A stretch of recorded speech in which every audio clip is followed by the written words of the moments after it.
Hello everyone. How you guys doing? Baked water, just so you know, I did resync the Discord, so hopefully you should have access now. If you don't, let me know, then I'll see if I can do anything, but I don't know. But how you guys doing? We're a little early today. Normally I stream at noon. Just had to go live at 11 because we have friends staying over and I don't want to take forever. I'm just checking something with the VODs channel while I...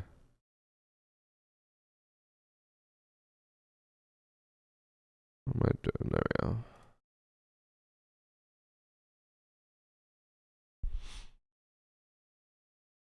Okay. We'll go live on the VODs channel in a minute, but we will be doing a short stream today, just so you guys know.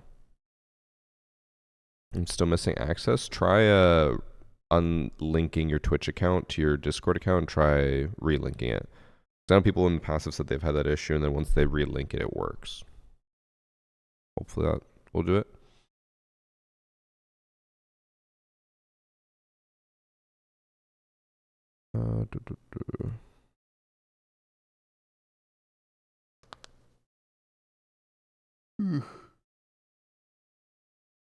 Tips on hitting champ. I'm Diamond 1 at the moment. Hitting champ is literally just a time sink.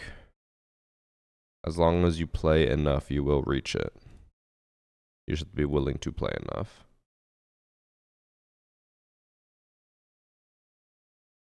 Okay, we'll give it a minute while people join. Because yeah, my plan is to just do hacker replay today and nothing else. But if it's very short, I will play like a match or two to make the stream at least 2 hours long.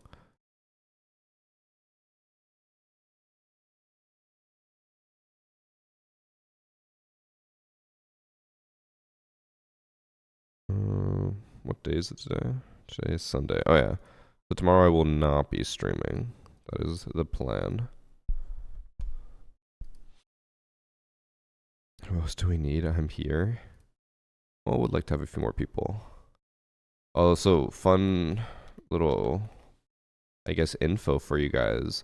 So Twitch is finally combating view bots. They are doing what they can to remove view bots from Twitch, or to not like count. And Twitch as a whole saw a massive plunge in viewership. Like we are talking, I think it was, they said it was like between 9 to 22% across the board. So obviously I'm going to be affected by that too, not because I view bot, because bots are naturally everywhere on Twitch, which kind of explains why viewership was lower than usual the last stream. But you're going to see a lot of people who were very blatantly view botting go down to like no viewership, which will be amazing.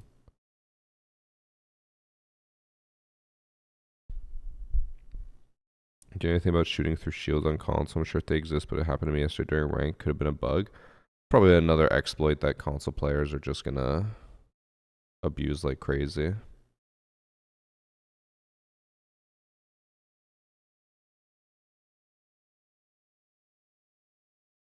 Yeah, but speaking of the view botting stuff, it was interesting to see that the Twitch category for Siege as a whole went down a decent amount of viewership.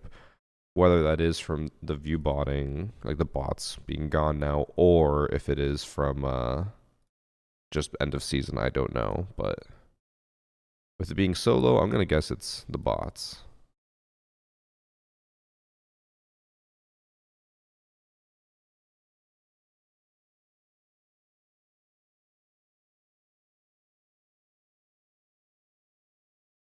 Okay, sorry, I'm doing a little bit of work while waiting for people to join. I just want to get my VODs scheduled because I always forget to do that. So I might as well do that before I go live. I wonder how much of it was the agents less the creators themselves. Yeah, I have heard about that, that apparently there were some agencies where they would view bot their streamers for sponsorships to make it look like they were doing way better than they actually were, which is kind of crazy. Luckily, my agency is Annie, so I do not have to worry about that. Alright. I did my VOD stuff. Let me get the YouTube stream up.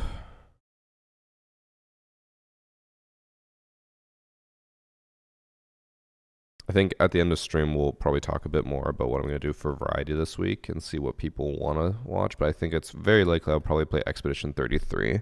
The only thing I'm worried about, though, is I'm worried I might not have enough time. Because Ben even said, he was telling me about it. He's like, you should have enough time, but it depends on like what you do. Because he said he did 0 side content and it took him 30 hours. I'm like, fuck, I'd have to stream way more than usual and maybe not even finish it in time. I don't know. 8 a.m. stream, say what? Yeah, just a little early today, Bob. I'm not going to go too long today. I'm basically just like clocking in my hacker replay and then leaving because we have plans. We're going to go get some food because Peter and Jade are here, so they are chilling downstairs while I stream, and then we'll go out for some food, and then we're going to go bowling tonight, but trying to make the most of it while they're here.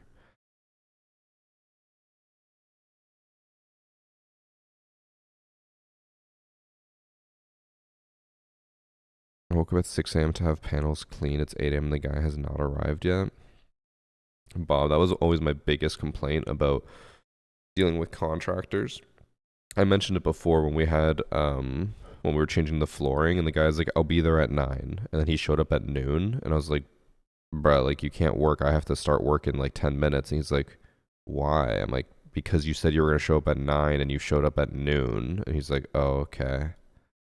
I was like, bro, if you tell me you're going to show up at a certain time, show up at that time.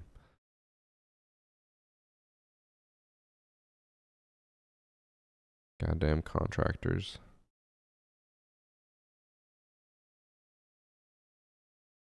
All right. Let me make a tweet real quick.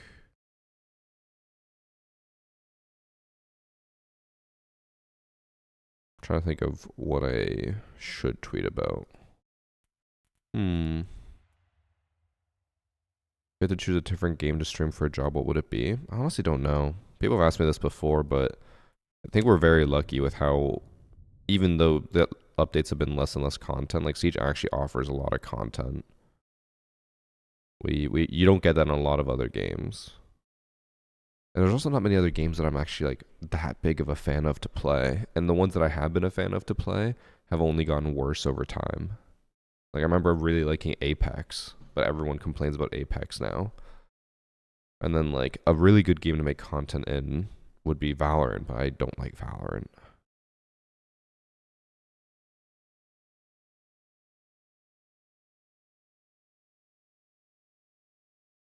Wait, falling into the South Park yeah. Just kind of wish I would have got the heads up if that's all. If I'm running late, could have taken my dog out for a walk. No, Bob, you gotta sit there and wait. Have I tried the finals? I played a little bit of the finals. I didn't like it. Or like it was okay, but I was like, I wouldn't play this long term. I do not want to play right now. Yeah, I don't blame you. Right now, I'm in Diamond 5. And like I could grind for more rewards, but is it really worth it? I don't think so.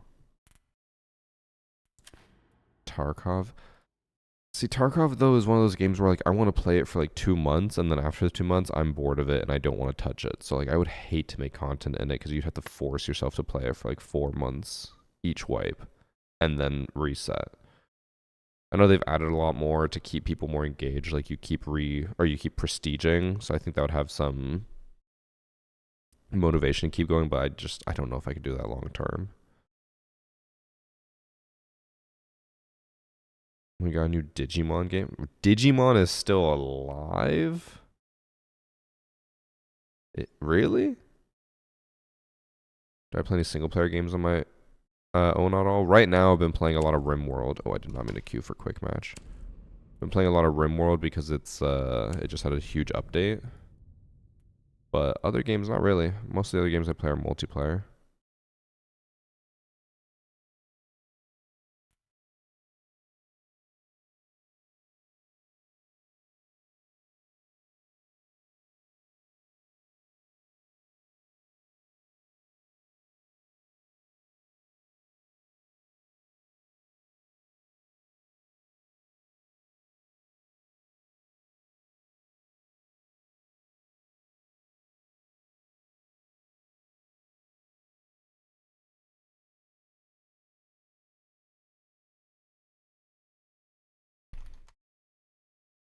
Okay, I got my tweet that I'm live.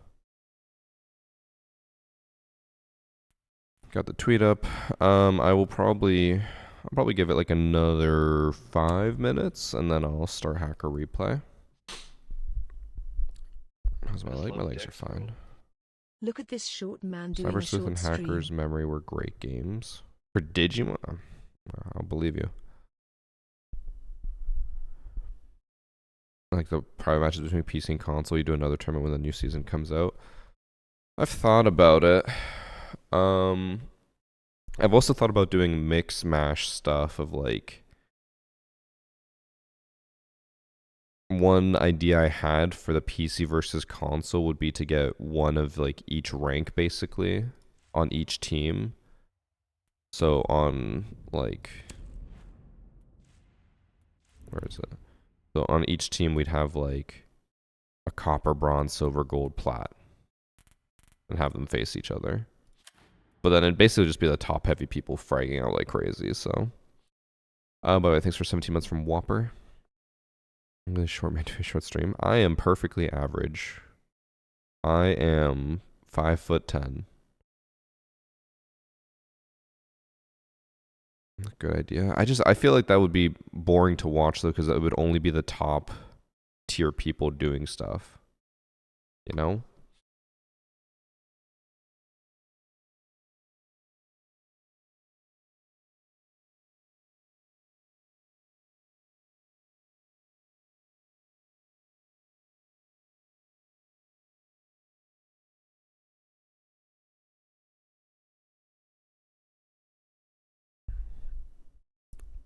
That's what they always say. I'm average. I think, yeah, I'd say 5'10" is average. I'm like, if I got in on it, I'd die to the bronze every round, which I think that would be the interesting part, is watching the low level people and seeing how they compete. 3 bronze plus 2 silvers against 3 silvers and 2 bronze. I feel like, so I'm looking at it as like an angle of like, how do you title it? And I feel like it's easier to say every PC rank versus every console rank or something. Doing like 3 and 2 and 2 and 3 is kind of hard to like explain in a title. Yeah, EXO, I was actually gonna make a TikTok about it this morning, but then I didn't want to come off as like super negative, so I didn't make it, and it's like gonna be a very biased response from the community, but I did want to ask about how many people are actually playing Dual Front. Maybe one thing I could do at the end of stream if I want is just see how long it takes me to get into a Dual Front game. Maybe I'll check that out after.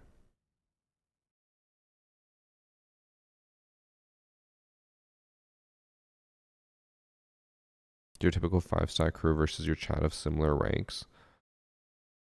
That would be hard to schedule.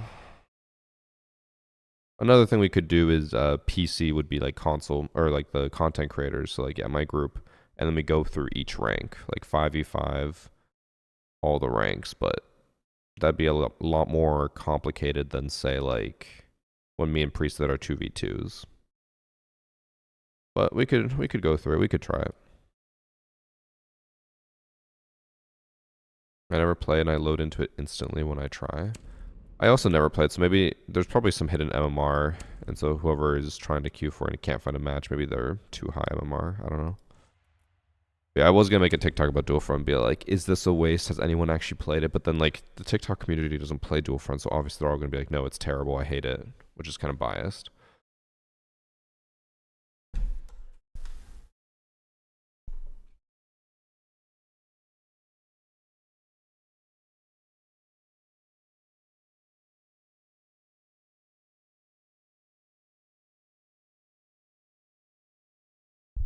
Yeah, Uncle T-Mac, we're kind of disappointed with it too, but we understand. I'd rather never have racist names than have funny custom names.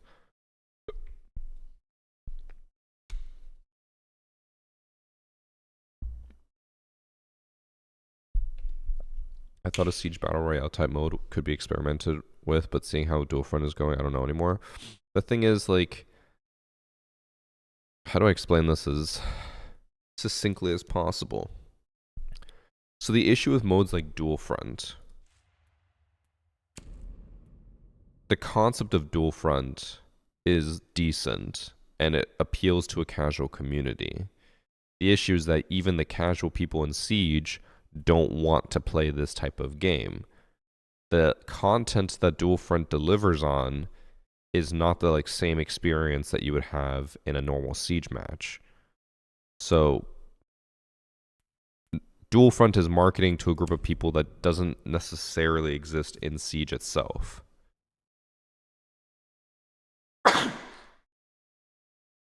So like if we already had a super casual community that wanted to play like, you know, a slightly different version of Siege, Dual Front would maybe do pretty decent, but we don't. Everyone or most people who play Siege are like, I want the Siege experience. Even if they're in low ranks, they just want the Siege experience.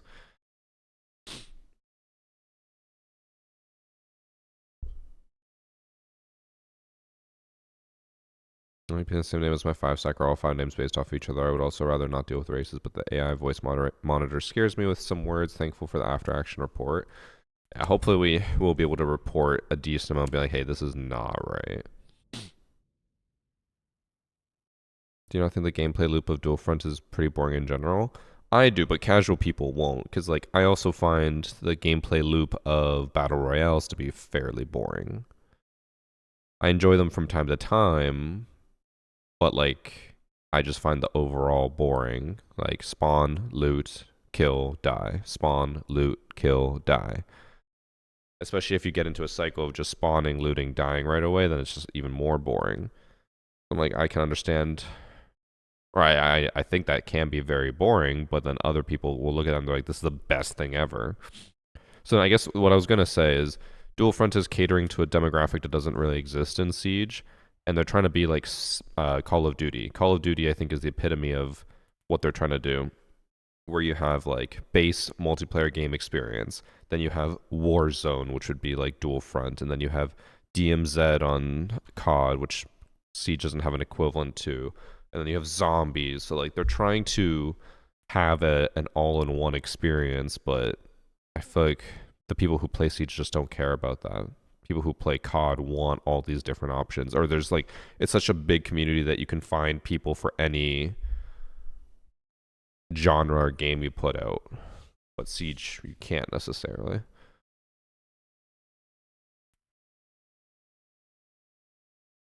And yeah, the speaking of the performance make, it's like I don't understand how Dual Front is so intensive it can barely run 12 people on a big map. Like that old consoles can't even run it. I'm like, imagine if they someone earlier said let's do a battle royale. Like, bro, there's no way they could ever do a battle royale. The engine just wouldn't be able to handle it. True, Sam. True, true, true.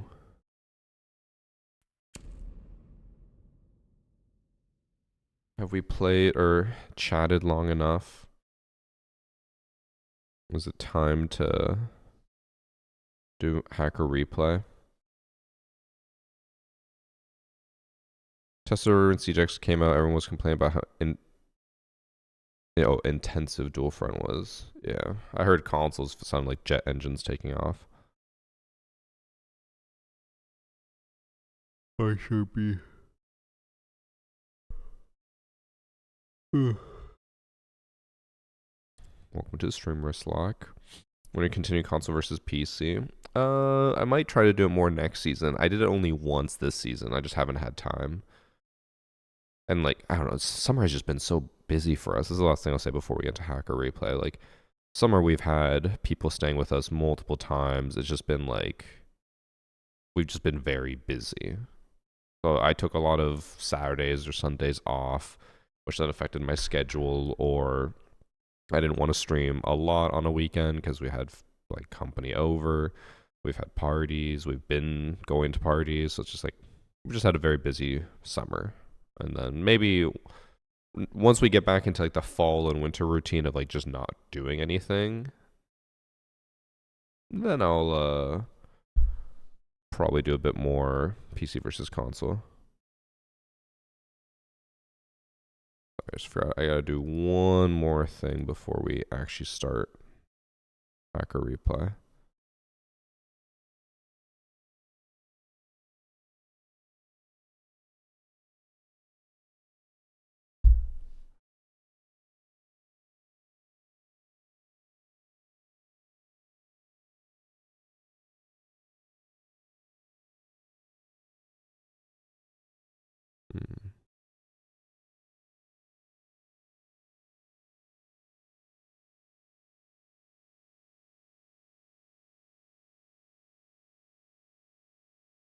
Okay, there we go.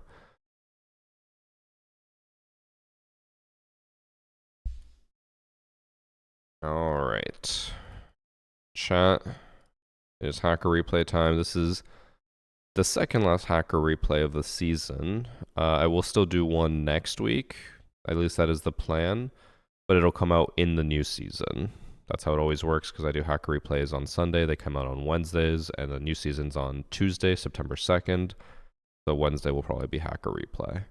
I know that's annoying, but it also actually kind of gives me a buffer for YouTube because it allows me to like get a bit more new season content before I have to like rush it. Because if I had to put out new season content on Wednesday, it would be very rushed. But anyways, back onto Hacker Replay. We had 250 submissions over last week, which is more than the week before. And I am going to let you guys know ahead of time. The names in this first match are inappropriate. They're not like blatantly racist or anything, but they are inappropriate. So on the YouTube video, I will censor them. On the Twitch stream, I can't censor them because the names pop up everywhere. There's nothing I can do about them.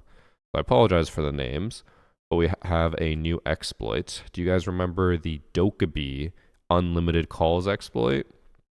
Well, they figured out how to do it with other operators, so this is probably not going to be good for Siege in the long term. And I will assume that these exploits will be doable in the new season as well, so that is not great. But in this match, they are accusing, it's Shark TNT accusing the Zofia and the Recruit. I don't think the Recruit did anything, but the Zofia has an exploit for unlimited Zofia impacts and concussion mines.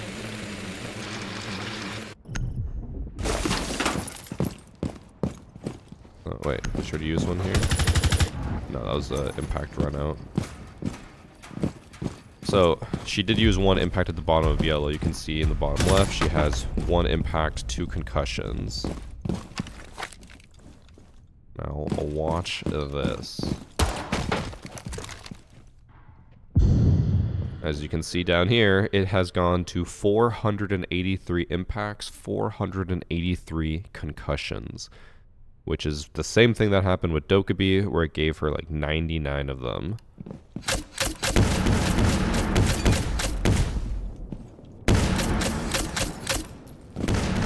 Just unlimited Zofia concussions. I assume he's gonna pull up the impact launcher soon and start just spamming people with them.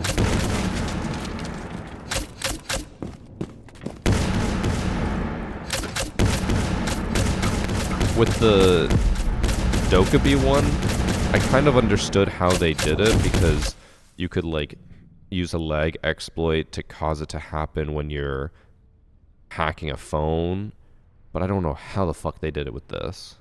He literally just stopped and then immediately had a million of them. Also, to see what it's like, we're gonna go see Kahid's perspective on the whole thing.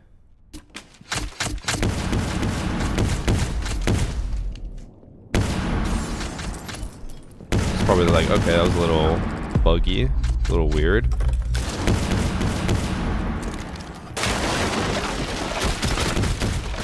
Oh my god, this poor guy.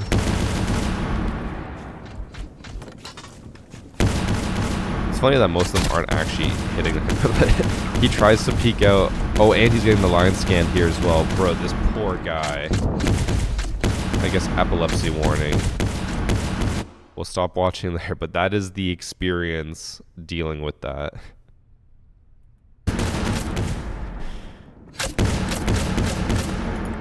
Like, I don't even know what you do. And he clearly has walls from that very quick look.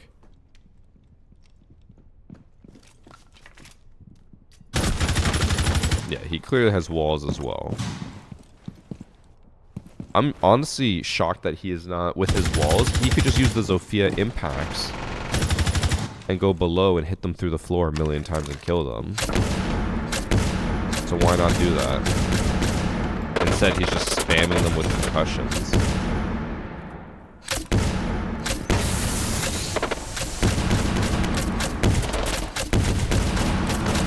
Poor guy. Oh, then they die. Damn. Yes, so that is the new exploit. I believe this was in quick match as well. Oh no, this was unranked. What's surprising is they only submitted the one round, so I couldn't watch any more. Go look at Striker's POV. Let's see, what is he doing? He was with the cheater, and the other person had walls, so I assume this guy, from the looks of it, he also has walls.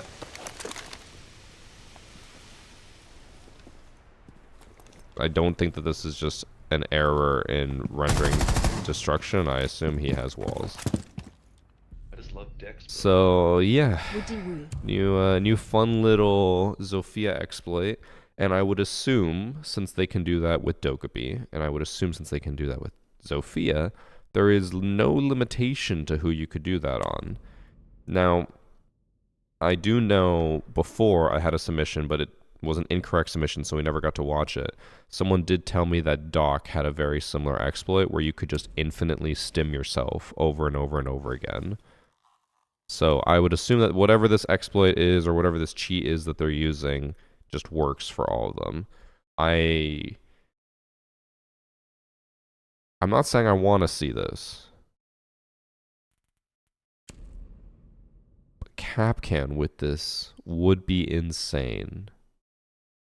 Imagine pushing in, clearing 5 Capcan traps on one door and be like, oh, we got all the Capcan traps. And then every door you go through has 5 Capcan traps, or 3, or whatever. Or even, like, imagine doing it with Goyo. 18 gas canisters on the main wall. Like, you're never getting in.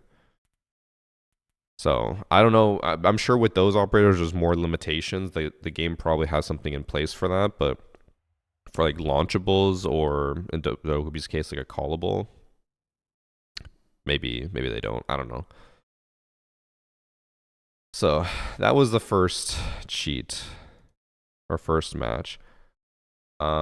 This next match, while it's not about like any exploits or anything, it is showcasing a problem, and that problem is that people are able to cheat for long periods of time, or do blame cheats like in the last match and not get banned.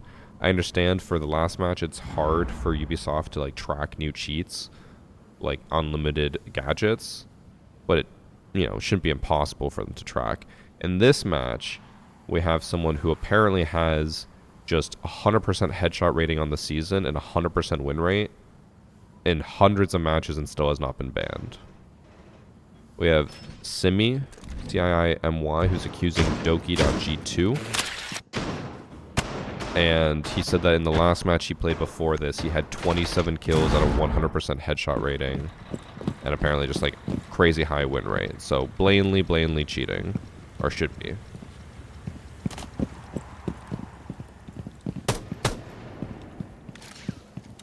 Let's see what ends up happening.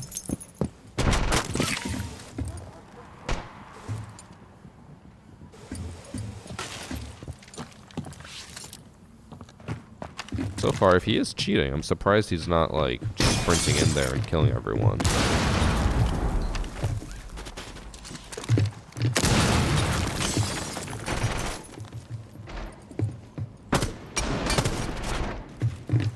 you even see him?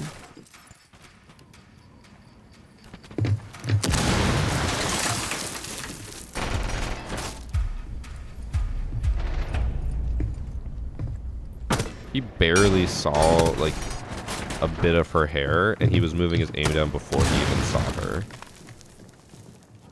And since he's looking at that person through the wall, I'm gonna guess that he was just walling. Only 2 more months until I can get that sweet And not just... Wait. You got a headshot there? He didn't even aim at his head. He aimed at his... Yeah, he was like aimed down here and he got a headshot. He might have like an aim cheat that just always gives him headshots, which makes it even crazier that he's not been banned. That would explain the 100% headshot rating.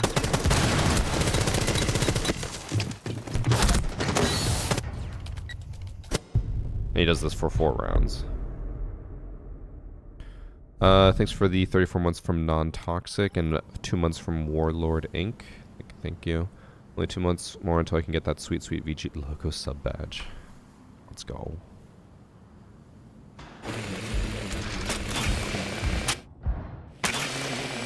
Okay, so he doesn't get a headshot for 2 of the kills because he uses a shotgun. But I feel like he must be using some type of aim cheat to have them always go to the head. Also, like, I saw just that there, but also in the first round with his hash aim onto a camera, he seems like he has terrible aim. So he should not be getting a lot of headshots, which makes me feel it is, like, I know he has walls, but I think it is more likely that he has an aim cheat, that no matter where he aims at, he gets a headshot. And obviously walls here, as you can see, he's just running straight into sight. Not a care in the world. I do have his real name, so we can look up his stats and see if he really is at like a 100% headshot rating. I don't know if that first shot killed him or not. It looked like a chest shot was apparently a headshot.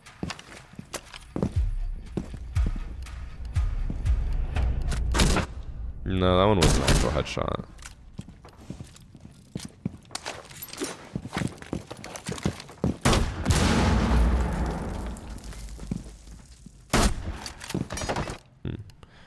Okay. So his name in game is Doki.G2, but his actual name is Albert the Egg. I would hope he's been banned, but from what I saw, he has not. Nope. So he has played 544 matches this season. Clearly cheating, because he was 62 matches in bronze last season. So he's clearly been cheating for all 544 matches. His headshot rating lifetime is only 50%, but let's see what it's been recently. Actually, does season show headshot rating? It does not. August 24th, 88.8% headshot rating across 80 kills. 91.8, 83.8, 80.5, 69.1.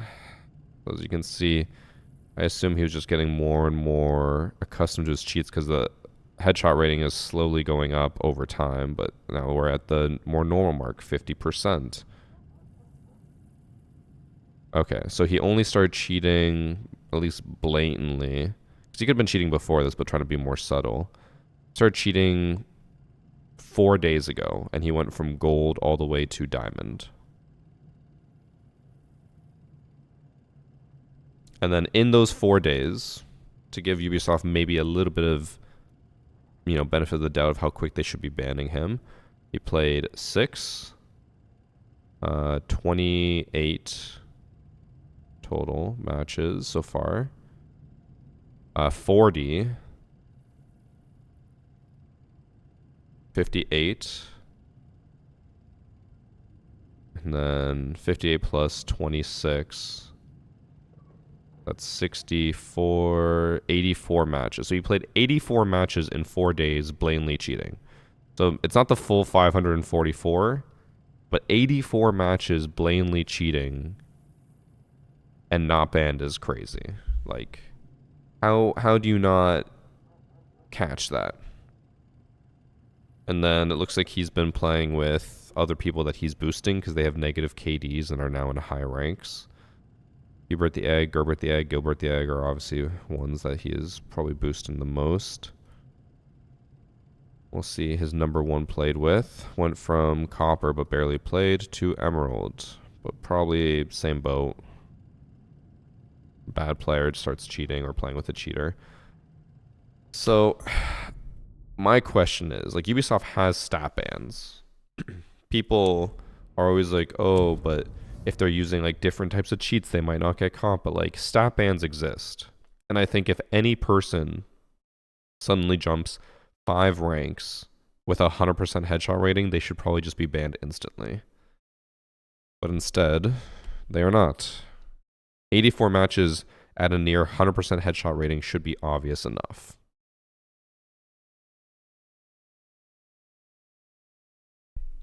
So then it makes me wonder, have they just like disabled stat bans? Are they making sure like manual review before a stat ban goes out? I don't know. But stat bans seem to just not be doing anything.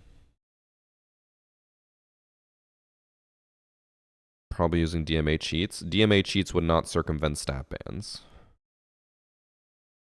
The only benefit that DMA cheats provide is that if Ubisoft is checking your PC for cheats, they will not find any because the cheats are on a different device. But if they catch you cheating, you can still be banned. People have this idea that like a DMA cheat makes it impossible to be banned, which is just not true. Because like I have reported people with supposed DMA cheats and they get banned. Because it is not hard to send it and be like, hey, this person is aimbotting, and they'll just ban the account. Because all DMA cheats provide is, it's basically, you have your main computer where you're playing the game, and then a second computer that's running the cheats. So all it does is just give you the cheats without it being on your PC. So if you have intrusive anti-cheat, BattleEye is like moderately intrusive, it can't find your cheats. Doesn't mean that they can't figure out that you're cheating and still ban you. It's just they can't find the cheats. So then people, the smart cheaters, the ones that last a while with DMA cheats, do so because they just be as subtle as possible. But like blatant cheaters with DMA are still going to get banned because stat bans exist. It's just clearly they're not strict enough or doing enough, because how that guy has played 84 matches with 100% headshot rating and not gotten banned instantly is beyond me. I've seen content creators get banned for way less for stat bans. Insane. All right. And then we have the next match, which I think is a very similar theme, which is that another person who's been cheating for a long time and not been banned. I can't remember. In this match, we have Cat, or you, who's accusing Frag, their own teammate.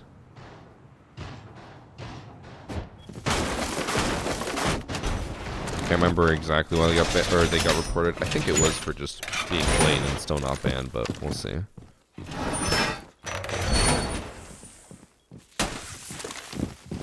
Cheat DMA might cheat. DMA trying to be so hip. Also Game Addict. Just so you know, because I know we normally play on Sundays, I will not be playing today.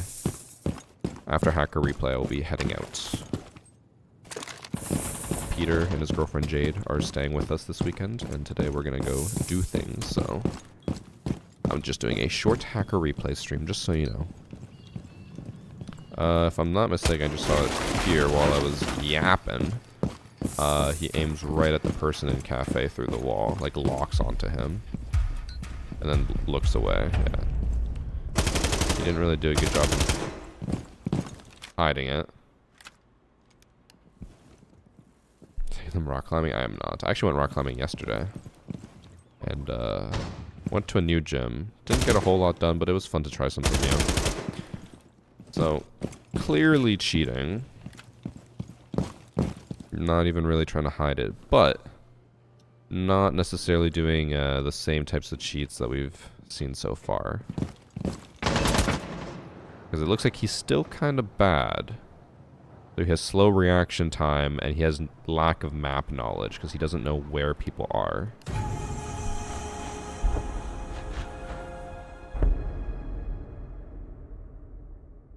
So, free thinkers. He has a life outside of stream? I do. I know it's crazy to think about, but I do. This guy's at 22 kills. Damn. Does he just get even more blatant?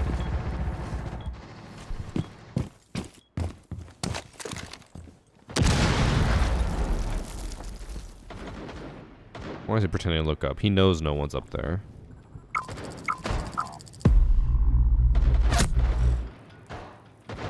I do love seeing cheaters who do this, though, where they try to make it look like they don't know where everyone is. I'm like, bro, you have already done so much that's obvious. Like, looking up at a hatch when no one's there is not gonna save you now. Like, you can even see here, he just keeps stopping and then looking around like, okay, what's my next move? Oh, he has a gold charm. He also has an emerald charm. Makes me wonder if he was gold, and then that's why he started cheating. Because he is kind of like moving and aiming a little bit like a gold. He doesn't really seem to be aware of what he needs to do or where people are. But the enemy team also seems very unaware. Oh. I just want to see how many kills he ends with. And then we'll look up his account. I don't think I actually have his real name. Unless that is his real name. But I doubt it. I do think, though, that genuinely he is sitting here like, I am so subtle, and they have no idea. But, like, it is just so blatantly obvious. Because I think if he was trying to be as blatant as possible and didn't care, he would be a lot more aggressive than this. Like, he keeps trying to just stare and wait, thinking that that helps him at all, but it doesn't. Like, we know he's cheating. We know he's not being subtle, but he's still trying. Okay. Let's find... Well, first, let's try looking up his name. Okay, it's not streamer mode. That is actually his name. Yep, gold. Oh, it's gold this season. Gold with a 4.33 KD. It's only 17 matches, but he does have a 100% win rate. So again, what is the point of stat bans if they're not banning for this? He's also a console player, by the way. It was Emerald and New Blood, and then on Xbox, what was he? Emerald also... Oh wait, it's the same stats.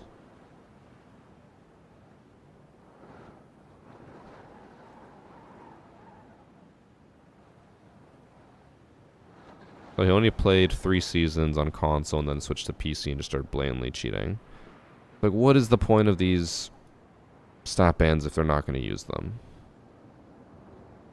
I get 17 matches could be a little bit too low, and his stats aren't, like, his headshot rating is 85.9. That is very high, but that is not, 100%. But, like, a 17 win rate, I guess... A lot of really good players could be on 17 win rates, but I feel like that should be more than enough for them to at least, like, notice something. And a 4.33 KD, like, that is the stat that really should be flagged.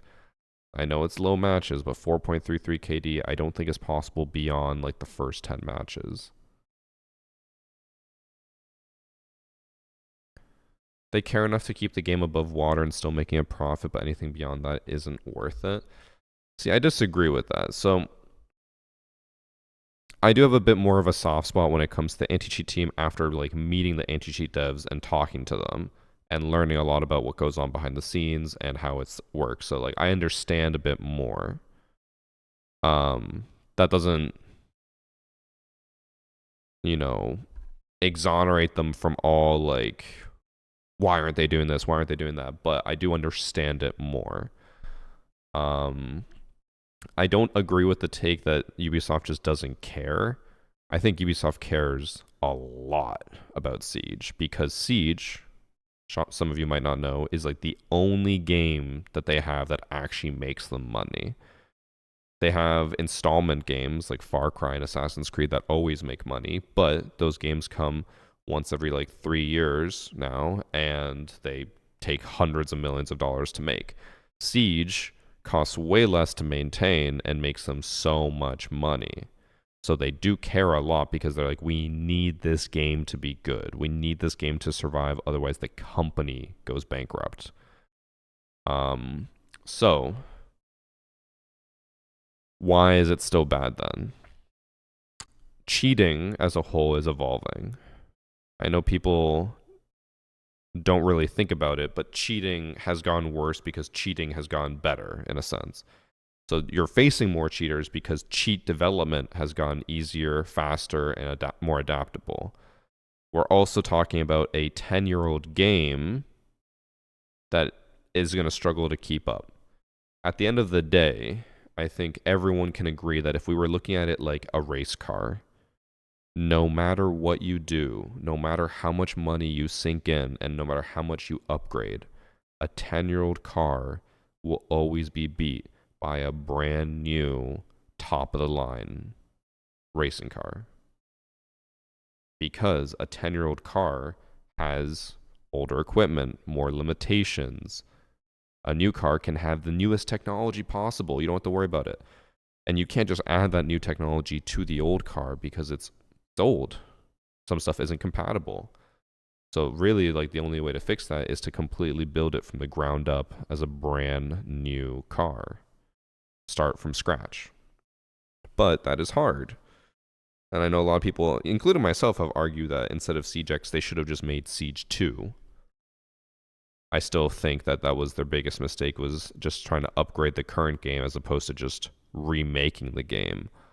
But remaking a game is a lot harder. Upgrading the engine on your car is easier than building a whole new car from scratch. So, to end the little rant, I'm not saying that everything they're doing is fine, because it's not. Cheating is really bad, but I understand that it is very hard to deal with. It is not as easy as people imagine it to be. And I know a lot of people, they don't understand anti-cheat or cheating in general, and that's fine. It's a complicated topic. And honestly, I didn't really understand it until I started doing Hacker Replay. Hacker Replay really got me involved in the anti-cheat scene, and now I understand it a lot more. But people think that you just write a line of code that says, if they're cheating, ban them. It's not like that. There are so many metrics, so many lines of code, so many things checking and doing everything that you can't possibly easily catch everything. If it were that easy, it would have been done by now. Even Valve realized that updating the game can only last for so long. Yep, that's why they did CS2. Make me submit my ID to play the game. It's that easy. If I get caught cheating, ban my ID, bang, it's over. Again, it is not that easy. People like to imagine that it's just like, oh, let's just do this. I don't think you understand the amount of time and money it would take to set up the legal network necessary to do that. Because the game company can't just be like, yo, give us your ID, and have nothing in place. Lawyers will need to be called. Contracts and agreements will need to be drafted up. Companies will need to be contacted to make a system that works in tangent with the game. It is not that easy.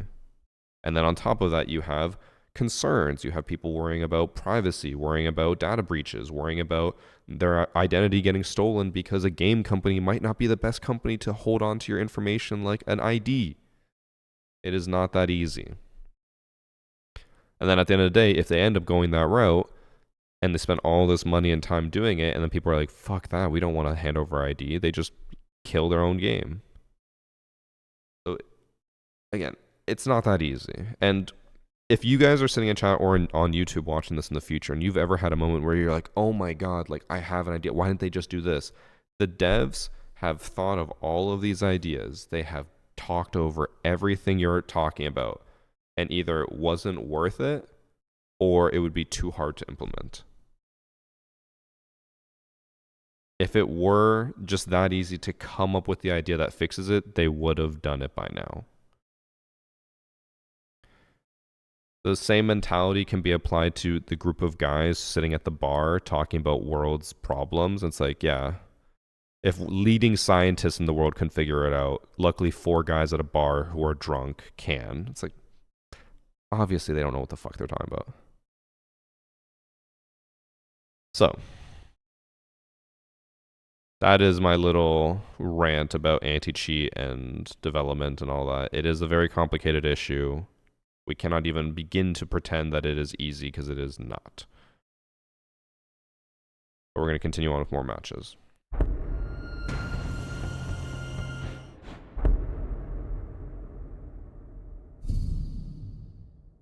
In this match, we have Babix Zach, who is accusing Battle I Hate Me. Which, based off the name, I'm going to assume is cheating. Also, the reason why we have 7 matches today instead of 6 is because, based on most of the submissions I got, I was like, most of these look like they're cheaters. So, we're going to do an extra one, because it's probably going to be a short one.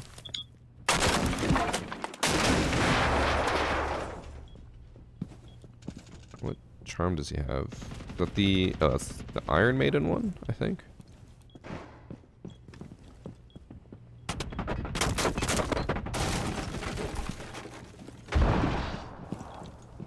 So far, he's looking pretty innocent since he keeps looking where no one is and holding his flank and doesn't really seem to be aware. It's at least better than the last match where the guy was literally just staring at people and walking towards them.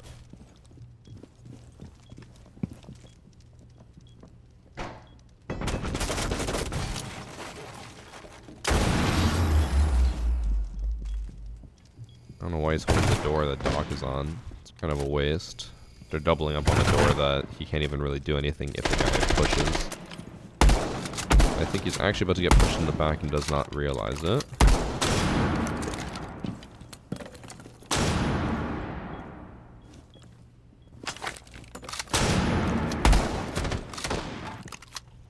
Ash is just sitting and waiting.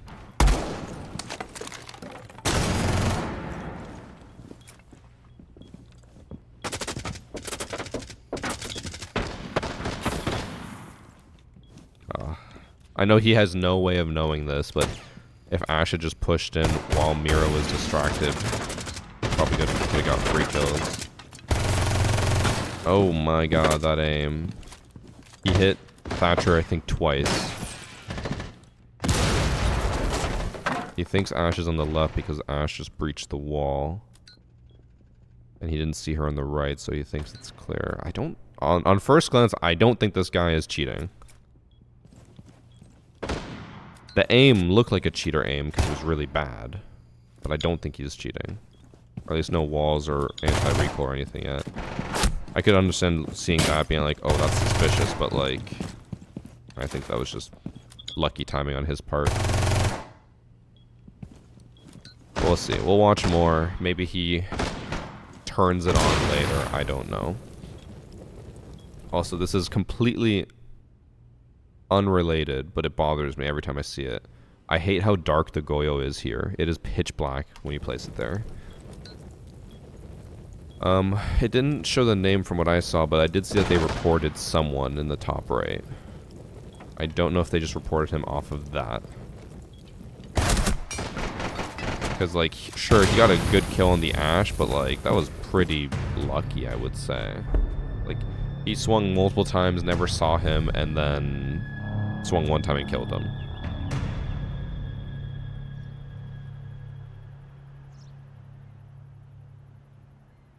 They actually kill him second this round.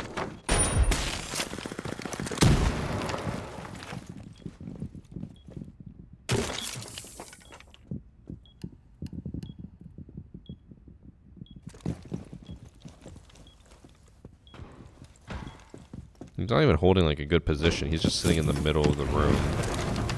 And now he's gonna get shot in the back. What kind of trick? The important thing is, though, did he get the wall? He did not. That looked normal. He was on edge. And then he got shot because he went for the bandit on the wall, and Tubaro didn't really cover the wall.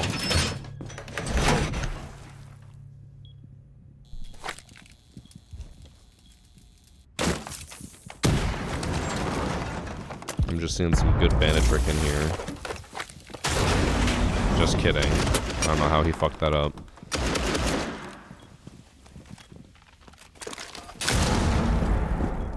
He hit the Cali a little bit, but not that much.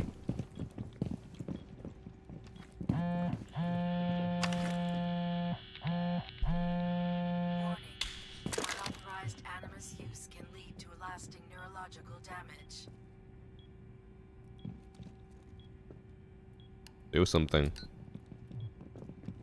Anomaly detected. Okay. Animus use until further notice. Is that walls, or did he hear Cali walking up towards the wall? And was it just coincidence that they happened to line up through the wall? Because I'm sure if you look at any of our matches, there could easily be times where you accidentally line up with someone and you did not expect it. Even there, that was like super slow reaction on the Ash, followed by whiffs. Chat saying it looks sus. I think he probably could have heard Cali and thought that they were walking up a lot closer. Sound is, remember, it's siege sound. Just the other day, I had someone walk up to the other side of my wall. Like, if I was here, they were here, and it sounded like they were on a staircase above me. It is siege sound, after all.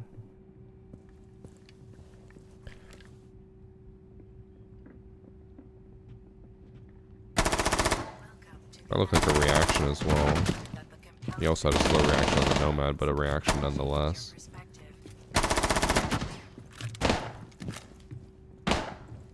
I don't know. It does feel like the enemy team is not that good. So I could see them being like, this is really crazy how he manages to kill us. But like, even there, he saw Dokubi twice and then reacted. He didn't realize that Dokubi was in the room. He was just waiting for someone to push the door. And there, that was a normal reaction as well.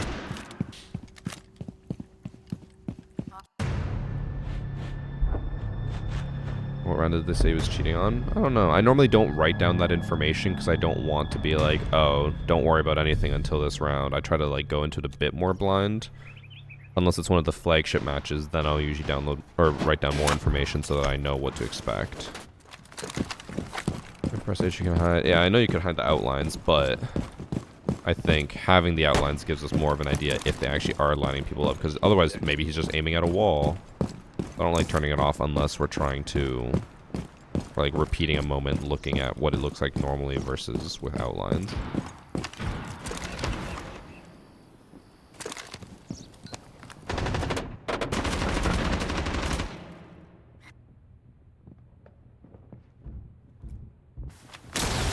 He does get 2 kills, actually 3 kills here.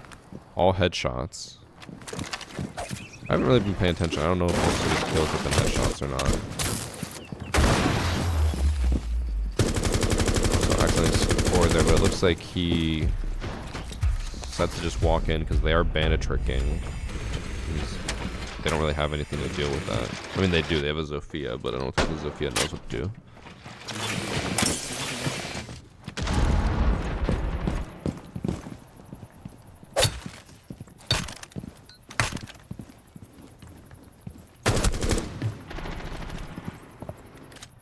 Okay.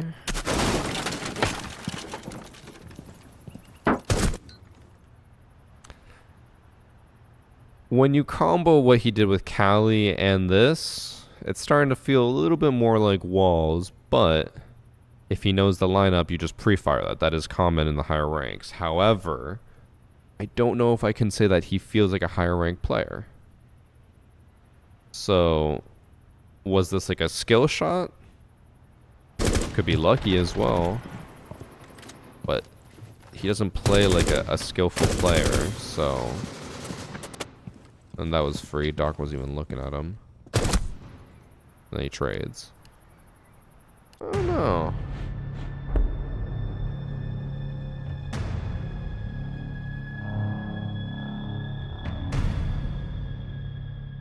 I can understand the suspicion, but maybe it was lucky, maybe it was skill, maybe that's one of the only things he knows how to line up. But I'm starting to lean more towards probably wall hacking.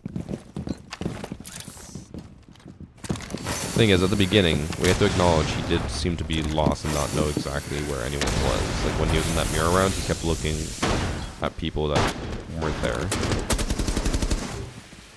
So there he's just pinging the smoke, swings and kills him. And they actually, the cheater loses, or the accused player loses. And then runs in and dies. Oh no.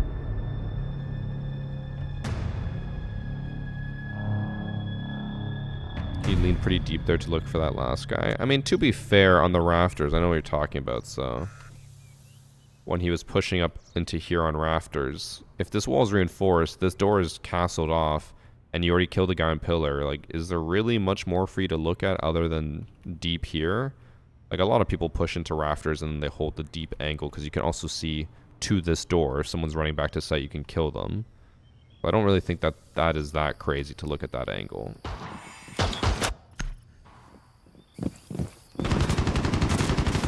I'm gonna guess, at least so far, unless he does something crazy and somehow still manages to lose, I'm gonna guess not cheating, especially using 6 charges there. But cheaters are bad, so maybe he's a bad cheater.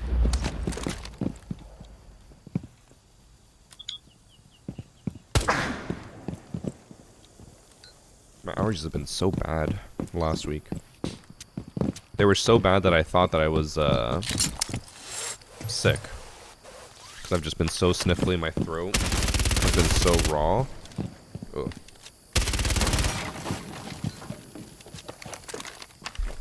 Okay.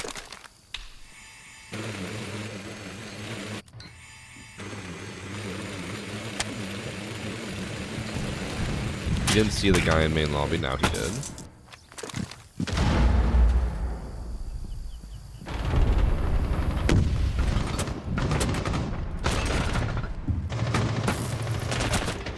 Dies.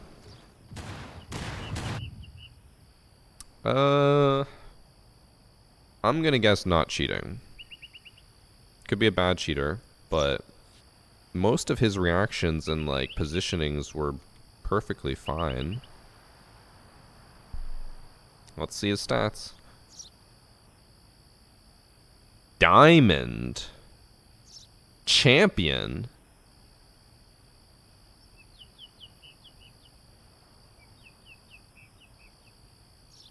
Diamond or champion. But he is on European servers, which are easier. That didn't feel like diamond or champion. But he has no cheaters on his friends, or on his encounters that we know of. Hold on. Let me do some more investigating. I think I can understand why this is wonky. Was it this match? No. When was this? This was the 20th.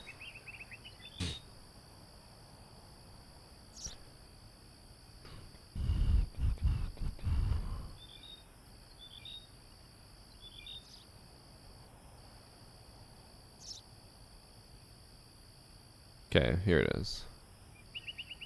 So, okay. I think the reason why this looks so wonky and it felt like he wasn't that good is I think he queues with a lot of low rank people to get easier lobbies. So, like he went 11-4 with a 54% headshot rating, but he had a silver and a plat on his team that brought down the MR and a gold. I think this actually might be a 5-stack. Esbriga, Ciola, and Aramone.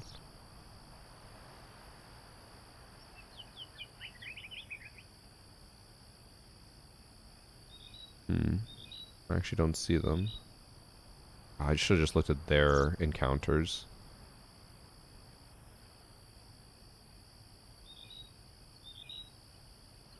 Let's look at the silvers encounters.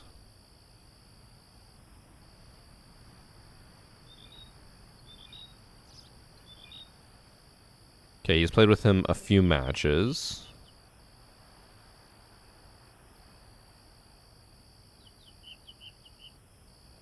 I'll look at one more person. Look at the gold.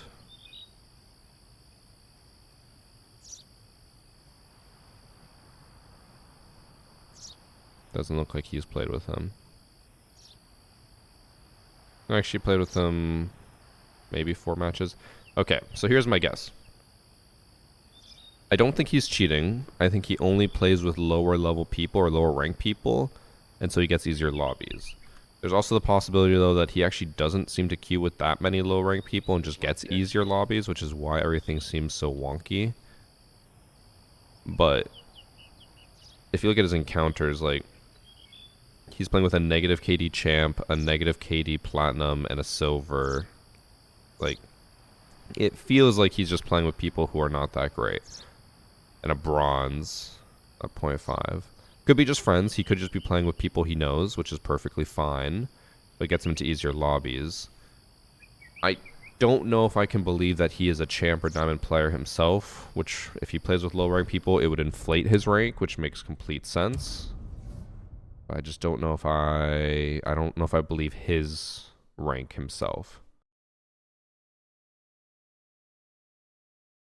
By the way, thanks for sub Red Panda Cow. I did also run the 6-second ad for Avatui. If I pronounced your name right. Hopefully I did. In the chat, we're going to take a short little break in the middle of our hacker replay to talk about one of our sponsors, Wormwood. In case you guys haven't seen, I am sponsored by Wormwood Gaming. They make furniture, they make like heirloom quality board game stuff. They have a lot of really nice products. I would highly recommend checking them out.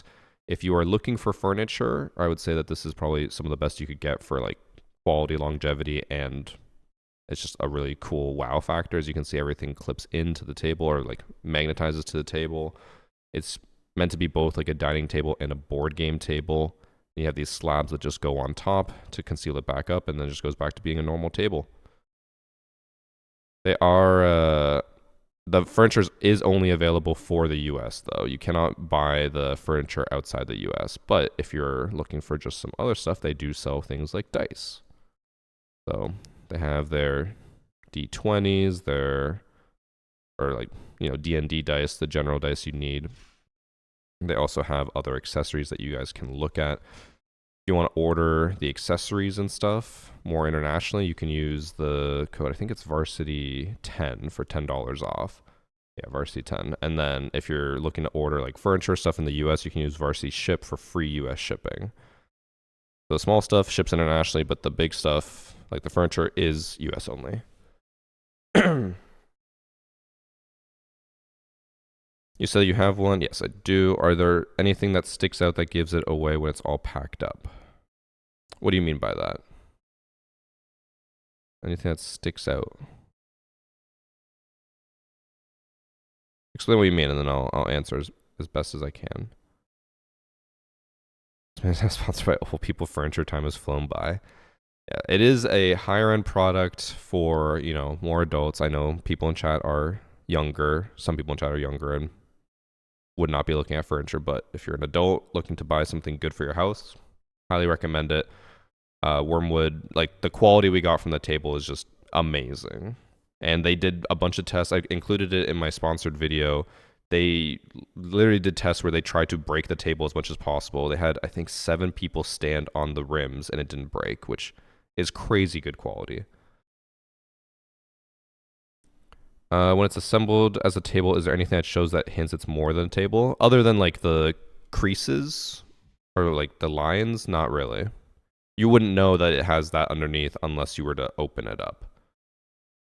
And Wormwood is great. Bought one at Gen Con last year. So that's how actually we got to meet Wormwood, is Annie goes to conventions to like try to meet companies that we can work with, and she has been going to PAX East and PAX West for a few years. And she said every time she went on the floor, she saw Wormwood, and she's like, "This is so nice." She's like, "I really, really want one." So she contacted them a bunch of times. Then we finally, got something to work together, and they sent us this table, which I'll show you guys more info on the table. But they sent us this one, and we love it. Super happy with it. They're also working on making a standing desk, like a gaming table, or like a computer gaming table, and I really, really want one. But let's look at so if you build your own, this is what we have. We have the rectangle that seats 8 to 10. And in standard dining, we do have the cherry, topper, and table wood. But there's a ton of different options. Like, there's a lot of darker woods. There's redwoods. The redwoods are really nice. But we have cherry, and then for the felt color, we have royal blue, also known as varsity blue. A 96-inch table is insane. I'm pretty sure we have that's a 96-inch one. I'm trying to think. No, yeah, we definitely have this one. The much longer one.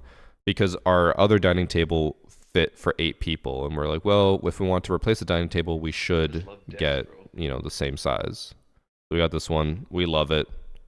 It is very, very nice. I don't think we'll ever replace our dining table because it is sturdy as can be. Will not break or chip or anything anytime soon. We didn't get the matching chairs. We do have my normal chairs, but I'm very particular about my chairs.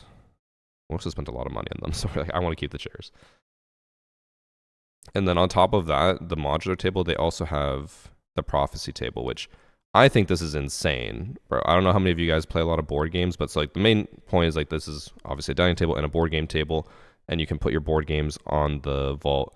So my table, it's just lower, and then if you want to cover it, you just put the toppers on. With this table, they have a hand crank, and you can raise the table to be matching level, and then uncrank it to go back down, and then cover it if you want. Like, that is insane.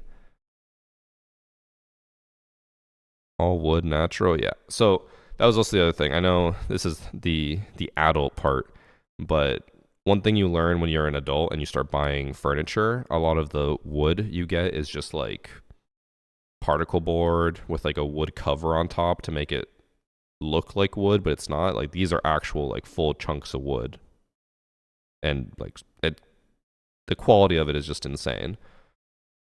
So I'd highly recommend them. Go click on the link, click on the panel, go check out their website. Even if you're not looking to buy, just check it out. They have a lot of cool stuff there. Okay. We went over Wormwood, and now we'll continue with Hacker Replay. Wood chunks. Also, we will be playing a D&D on it for the first time on Tuesday, so I can report back with how D&D went with it. I'm excited for us to use the attachments though, because we haven't used them yet. So we have like the card holder attachment, the cup holder attachment. So I'm really curious how we'll use them. I mean, it's D&D. We'll figure it out, or we'll see what we do with it.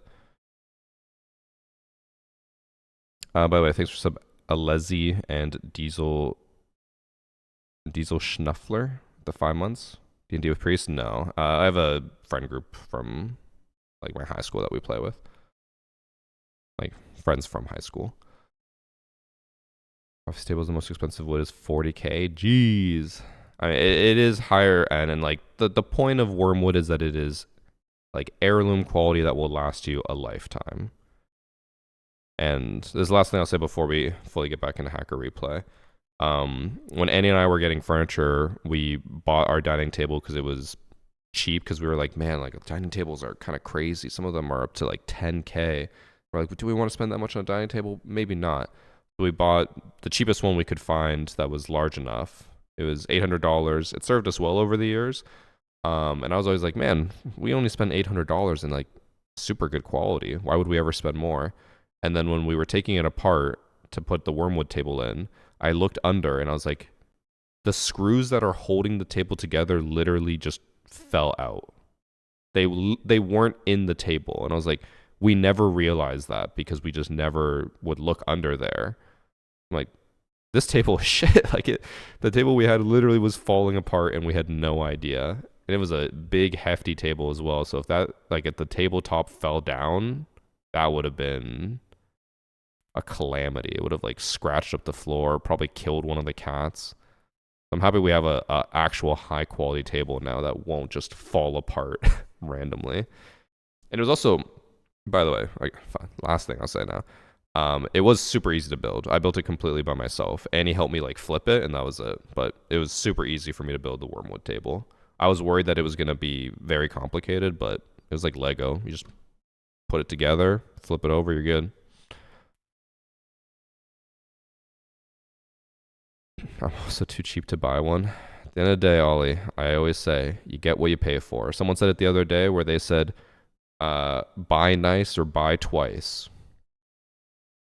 And I know Evan and I have had many discussions about this where he always says, why would I ever buy like a good chair when I can just buy a stool at Walmart for $10? I'm like, that stool from Walmart, it's going to be uncomfortable, not good quality, and it's going to break pretty easily. I'm like, you buy a nice chair, it'll last you a lot longer. Same thing with furniture. You get what you pay for. If you want cheap out, you can't cheap out, but at the end of the day, the high quality products will win out. They're high quality and high price for a reason. But go check out their website. Just look through their stuff. And then if you want something, go ahead. If not, no pressure. You do have the codes VarsityShip and Varsity10 to get you a bit of a discount if you do choose to order something. Okay. Now let's get back into Hacker Replay. Next match we have is... No. This one? Yes, this one. Cafe. Never skip one where you sit, sleep, or stand in your shoes. That is one thing I used to repeat a lot and stand by. That's why when we bought our mattress, I told Annie, I was like, we're not skipping on a mattress. I don't want a Walmart $200 mattress. Okay, in this match we have Joe Powder OG.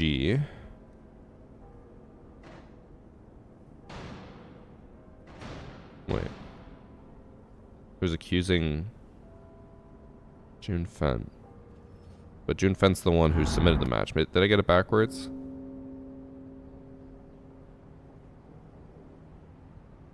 I think I might have got this one backwards. Or they are lying to me.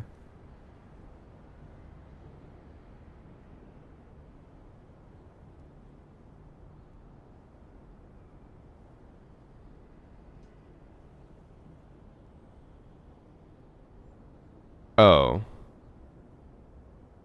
Okay, no. So, his actual name is Joe Powder OG. I guess he's queued with his friend Joe Powder. In game, his name is Joe on Fent, and he's accusing Zofia.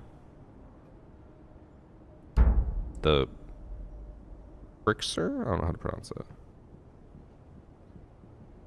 Just make sure you buy a few dozen mattresses because they keep sending you emails. I will never understand furniture stores. I mean, I get why they have to do it, but furniture stores that, like, yeah, you buy a mattress and they're like, hey, we have 50 mattresses on sale. I'm like, bro, I already bought a mattress. I don't need one. Oh. Recoil cheat? From the looks of it? Yeah, that is definitely a recoil cheat. It is just horizontal. But then here it looks a bit more natural.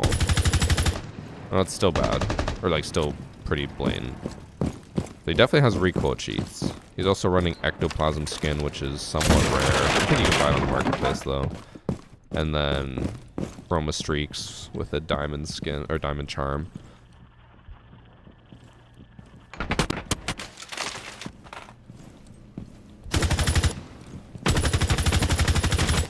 Bruh, he's so blatantly walling. So he tried so hard to make it look like just random spray here, but you can see, so he shoots at the Cav, and then Cav is still running to the left, and even though he's spraying left to right, he's like following her as she moves across. He lights her up down to 1 HP.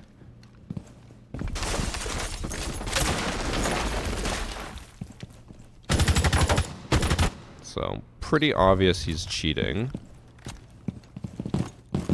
I must say so myself.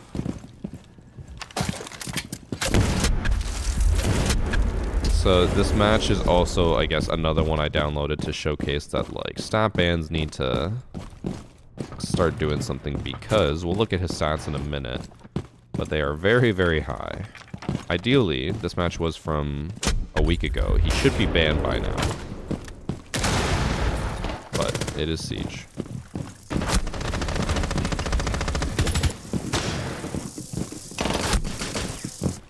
Alright. So in this match, his username is AHRXR dot.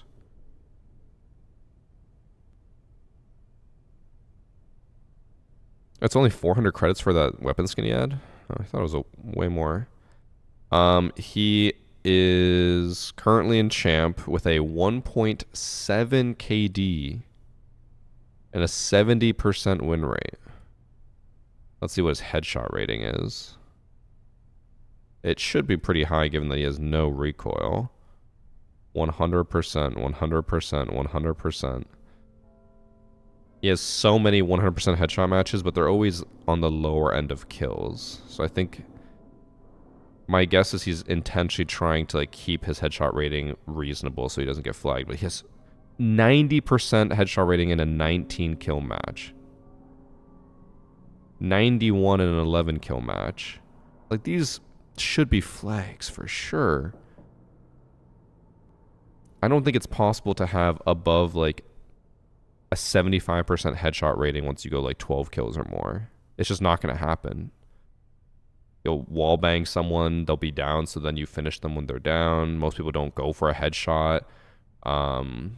Just sometimes you kill with gadgets. Those aren't headshots, so that is crazy that they haven't banned him. Let's see what his encounters is like. Looks like a Christmas tree. Red everywhere.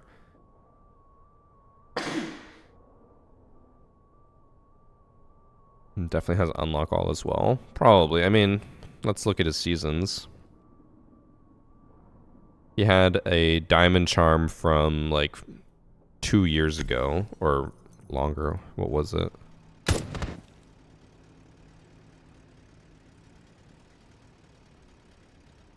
Oh my god, I can't see it.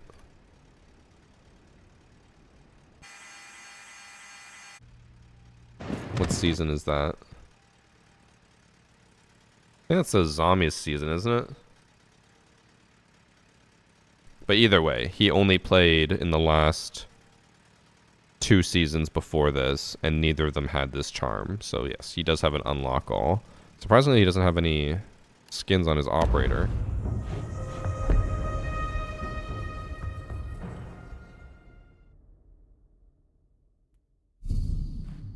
He does have a champ background from multiple seasons ago. Again, never been champ before.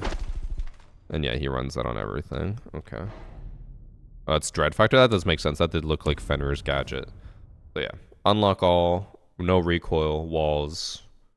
And how many matches did he play? 240 matches with a high win rate, high kills per match, and a overall higher KD. And decent headshot rating across most of those matches. I think he should have been banned a long time ago.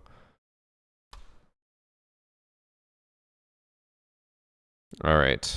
Next match is OPEC, I think. In this match we have Stant on FJ. I don't know what the hell that means. And then he's accusing Optics 13.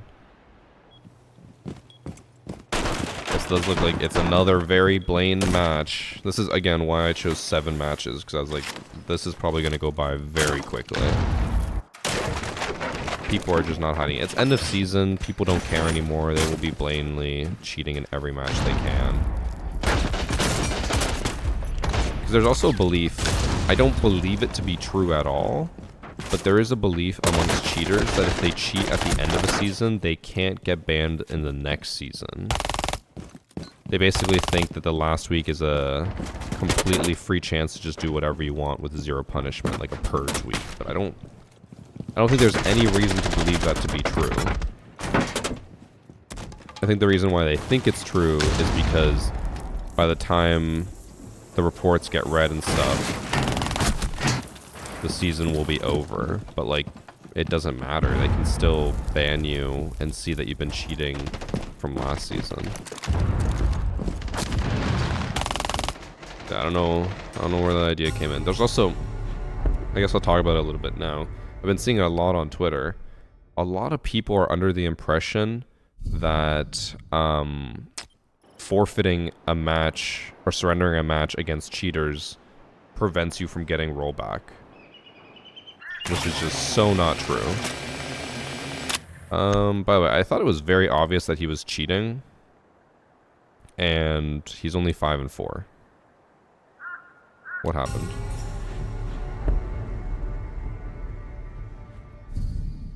I thought it was pretty obvious. I know we were yapping a lot in that round. I think it was very obvious that he was cheating, right? He was just looking at them through the wall.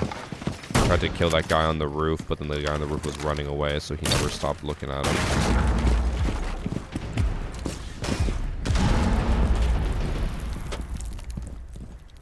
Like, even here, it does look like he just keeps looking at them through the wall.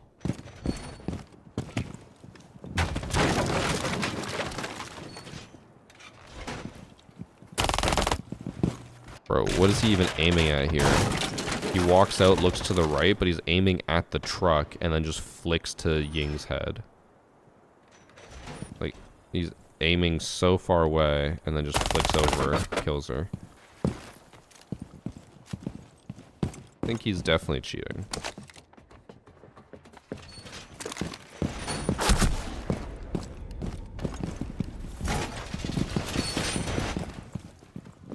If I'm not mistaken, I'll pull up the report just to make sure.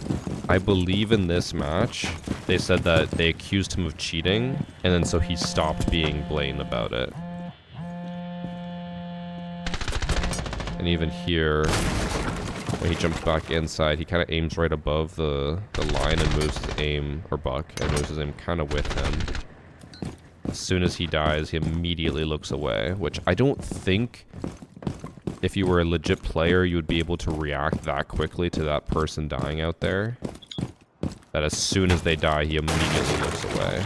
Take you a second to be like, oh, that person died. Also, I think the Cav, like, walls was over by the time he looked at him through the wall, but I don't know for sure.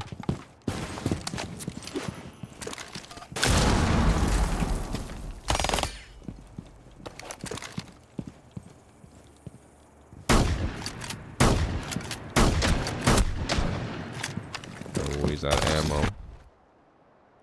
I think it's obvious that he's cheating.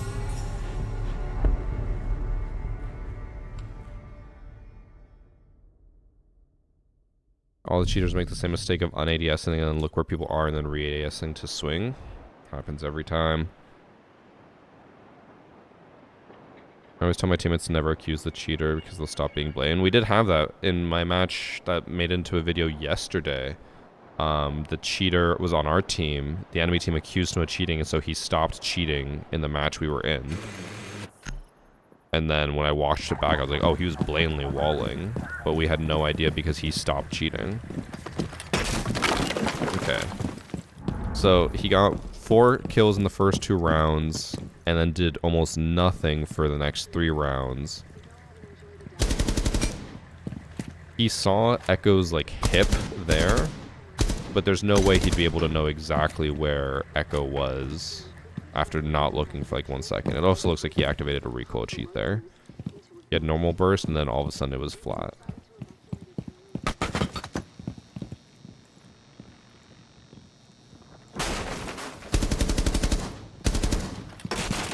He definitely went full toggle here.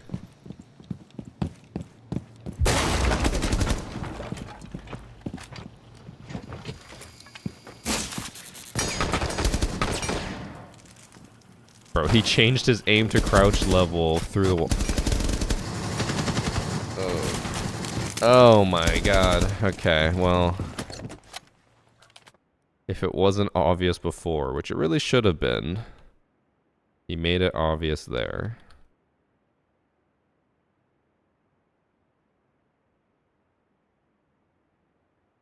Optics 13 was bronze, makes sense. Now plat, makes sense. 1.82 KD across 116 matches. He is on a 12-win streak right now. He played last night and then stopped 4 hours ago. Encounters. Not playing with cheaters. He's solo queue cheating. He's doing it for the love of the game, chat. The love of cheating.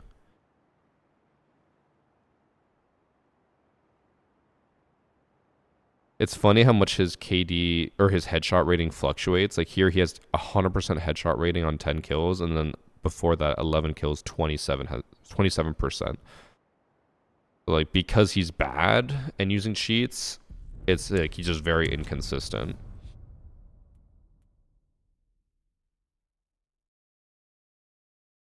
Can we talk about the fact that he's a cheater but only has a 1.8 KD? He's a trash cheater.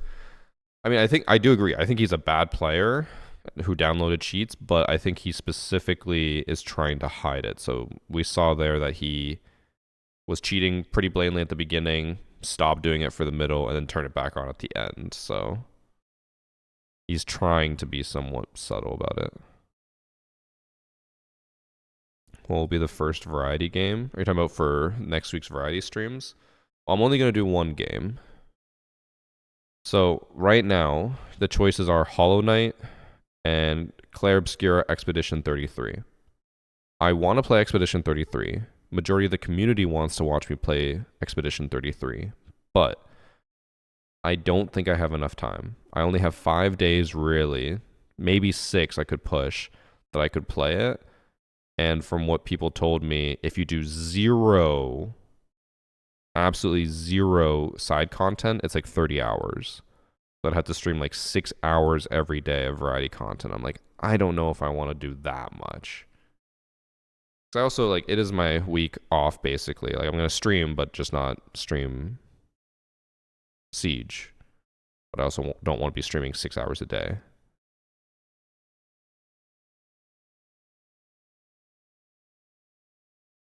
Expedition 33 for that ass. Is there a lot of ass in the game?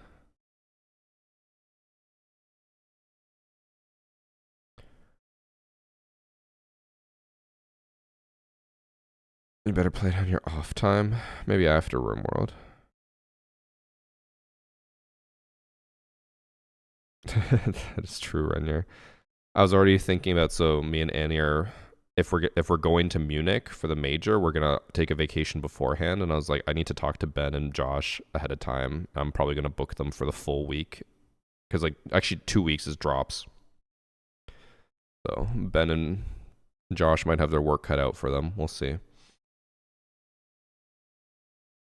Yeah, I don't know. We'll see. I do really want to play Hollow Knight because the new Hollow Knight's coming out. So I'm more inclined to play that one. Expedition 33 still sounds fun, but I'm not like convinced to play it right now, especially when I have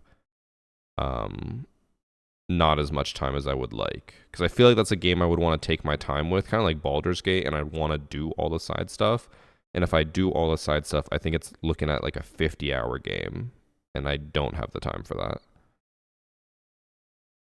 It's in November, Ben. I believe the major is from... I can just pull up the dates, but I believe it's like 2 weeks in November. The Munich major starts... Oh, actually, it's only 8 days. Starts November 8th, ends the 16th. So, I'd probably... I'm surprised it's so short. Normally it's like... Actually, no, the SI is normally the long one.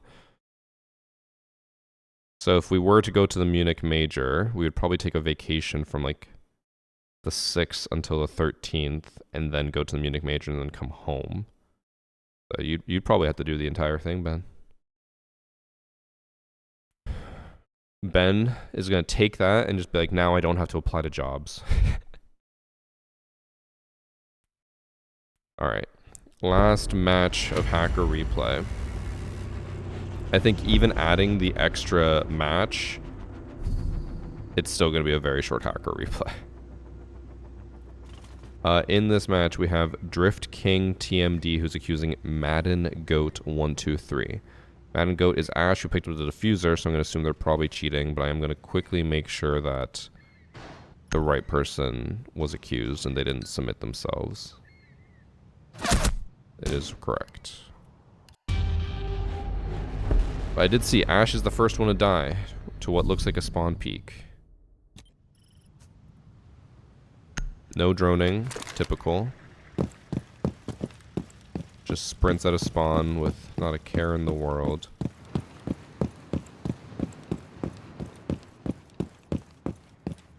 What's funny is that they put in the effort to manually pick up the diffuser, because the diffuser would never go to Ash. They did all this work to just AFK and drone phase and then sprint in. He's definitely cheating. I'm sad that it was so obvious right away, because I was hoping we'd at least have like a somewhat long final match, but this is every cheater that we are dealing with right now. They're just blatant. Yeah, it looks like he kills a lot more people here.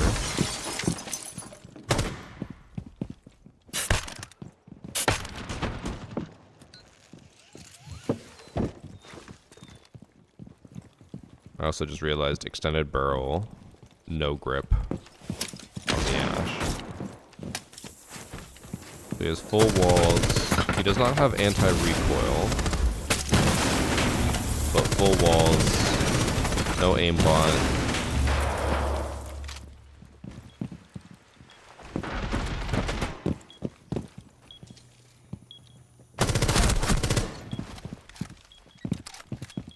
Maybe he does. Does he have a recoil cheat of some kind? Like where people would look at that and be like, what do you mean? But there's cheats where for us, the recoil looks terrible, but for him, the shots are landing perfectly. Because, yeah, he's aiming way above her and killing her. So I think he has a recoil cheat. We just don't see it. It makes his aim look worse, but it actually is better for him.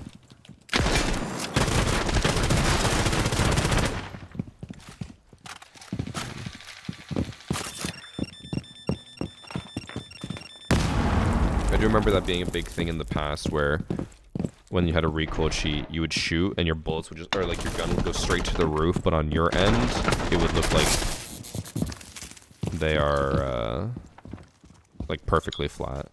He also is not really familiar with the game enough because he tried to shoot in a Rooney gate.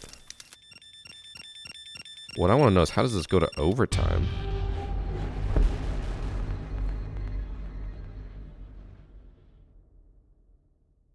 Magnetized bullets, soft aim. Yeah, there's a lot of different names for it. I always just call it like aim assist because it is what it is. Like you aim terribly, but the bullets still go to their target. That is what aim assist kind of is.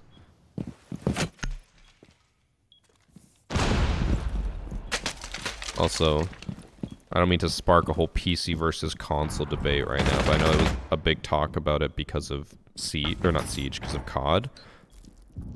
I still personally cannot ever call something a true pro league when everyone just uses aim assist. Like imagine if Siege's pro league, the top players just had aim assist all the time. I'd be like, this isn't skill, this is just the computer doing it for you.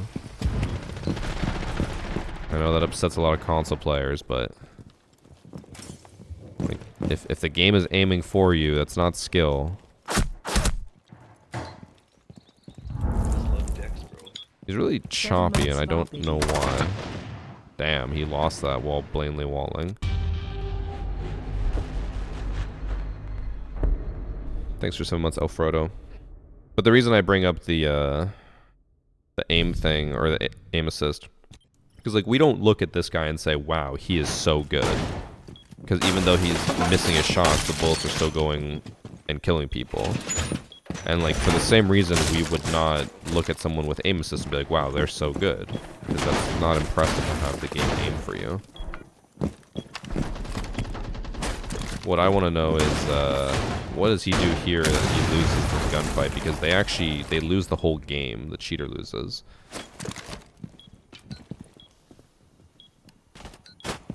You can just tell how bad his like positioning is and what he wants to do. He doesn't know like where to sit and how to hold. I think he actually gets flanked here. Oh, he does get flanked. And he just loses that gunfight? Bro, Lugs has beat him, I think, 3 different times. He just loses the gunfight. That's insane.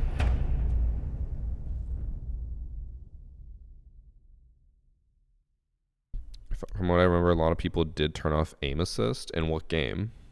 In Call of Duty, then they turn it up. They turn that shit up to max. In Siege, there is no aim assist, so there's nothing to turn off. Alright, so this Ash/Fenrir has already been banned. He had a 3.92 KD in ranked and a 4.45 KD in unranked.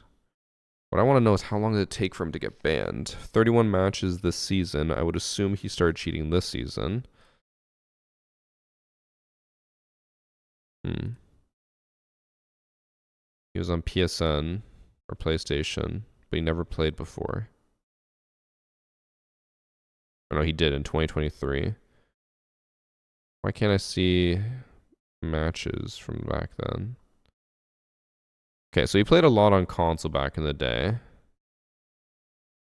Okay, now what I'm wondering is this just a stolen account? Like, did they just buy a stolen account and start cheating on it on PC? Because there's no way he would stop playing for 2 years, come back to a different platform, and just be blatantly cheating. Like, this has to be a purchased account. It's also level 50. Like, it just reached level 50 before he got banned. He was playing a lot of unranked, blatantly cheating the entire time. I think for sure it's a stolen account. I'm curious how many old console accounts are just like floating around out there that have been stolen that cheaters buy and then steal on. I have zero clue what the numbers would be like, but it must be really high.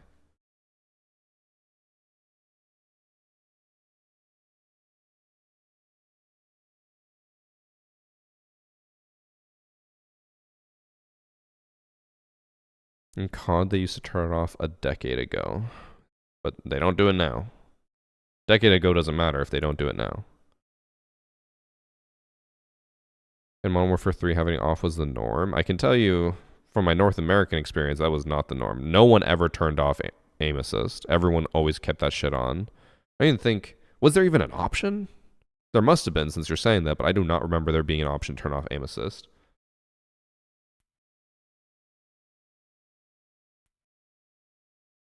Yeah. That is the state of cheating still. I'm sure the final hacker replay we'll do for the season next week will be a lot of the same.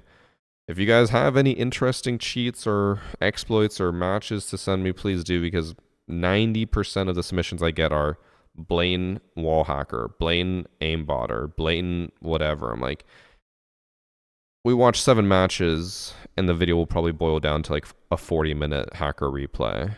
Like, these aren't in-depth or crazy because it's just blatant, and I know that's what a lot of the game is, but if anyone has anything interesting, please send it in, because I want more interesting matches. That Zofia one, at least that one was interesting.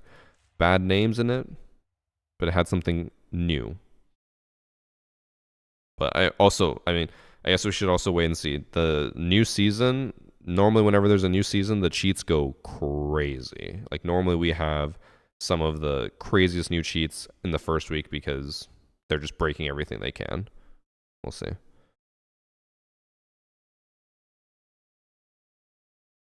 If I still have it in my replays, I had someone who hit it very well. If you'd like me to check, sure. Whatever you can submit.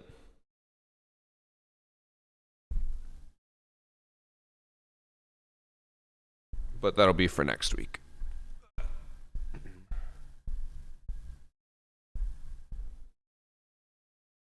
Yeah, I included that in one of my hacker replays before King Red, but I didn't make it the title of the video.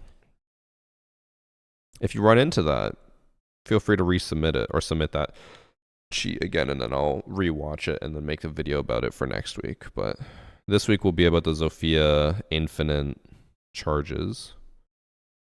What day does the new season come out? It'll come out next Tuesday. Not this Tuesday coming up, the next one. September 2nd. When do you recommend a player should play ranked in a new season when it first drops or wait a week? If you want a cheater-free experience, play right away. The least amount of cheaters we ever deal with is in the very first week of a new season. Usually in the first week, like me and Evan will grind a lot of ranked because it's just completely cheaterless, usually. But then after the first week, it gets terrible. Now, the other issue, though, is in the first week, you get a lot of people who don't talk, don't know what they're doing, and it's just not great, but no cheaters. So, do you think Denari is going to be broken? No. I think he's going to be strong and fun, but I don't think he's going to be broken.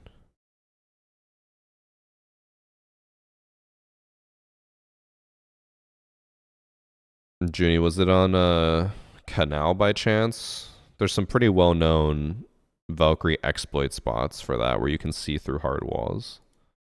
You're not supposed to be able to.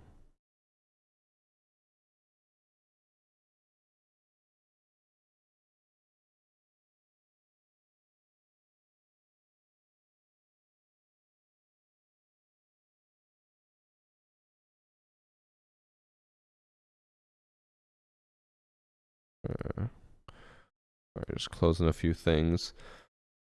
I am going to be ending stream soon, though, Chad. I know, short stream today, part-time streamer, but like I said, Peter and Jade are here, so I'm going to spend time with them, and then we'll have a lot of variety streams over the week. Do you think cheating can make you improve in R6? The dopamine rush from hiding it from your girlfriend can probably train you for high-pressure situations in-game.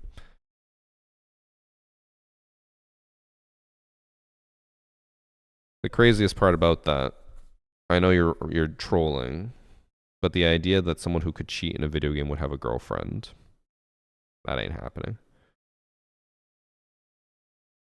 What's your main job? It's just people always roast me if I don't stream for like at least 4 hours. They're like, "Wow, part-time, doesn't put enough time in for stream." I'm busy. Also, I think I missed a few subs. I think I missed El Frodo with the 7 months and Grab My Blink with the Prime. Thank you. What streamer do you aspire to be like, and why is it Matimio? Is that Evan?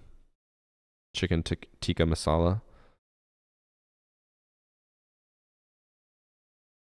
Any chance there's a update on the fake champ hoodies? There's no like recent updates, but like so, I guess a lot of people didn't understand this. It was a pre-order, so a lot of people thought that when they ordered the hoodie, it would immediately come. So the way it works is you put in your pre-order, and then once it closes, then they start production. They make all the hoodies, and then they ship them. And they said it would take 4 to 6 weeks post pre-order for it to ship out. I think we are currently at the 5-week mark. It ended July 15th, right? Yeah. 1, 2, 3, 4, 5. Actually, we're about to reach the 6-week mark, so they should ship out this week. I will write down a reminder to, we'll ask Raven for an update.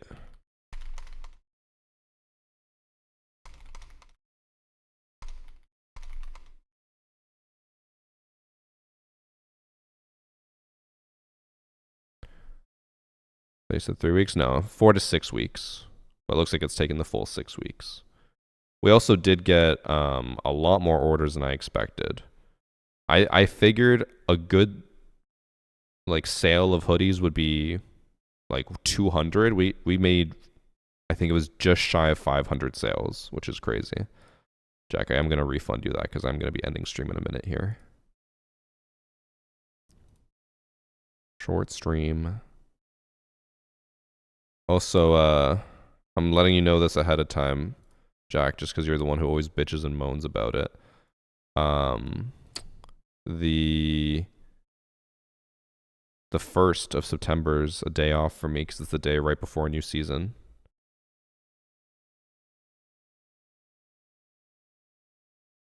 It is a clean hoodie. I'm not just saying that to say it. Thanks, Game Addict. The payment has hit your account, just so you know. Yeah, so the hoodie should ship out soon. I will be back on Tuesday for another stream, and if you're here, I can try to give you an update. Cause we'll message Raven tomorrow and see what they're saying to make sure if there's any delays or anything on the hoodie. I don't think there should be, but we'll make sure. And then we'll also get started on the next merch, which I'm still undecided on whether I do sweatpants or another type of sweater. We'll see. Play 2 matches, no worries display. Oh yeah, I did want to see that, Sam. Let's find out. Before I go. Brace yourselves up. Dex, bro. What do you Okay, call a before man I go, with I'm going 15 to quickly cats? queue dual front. Claude. And I'll leave this running until we find a match.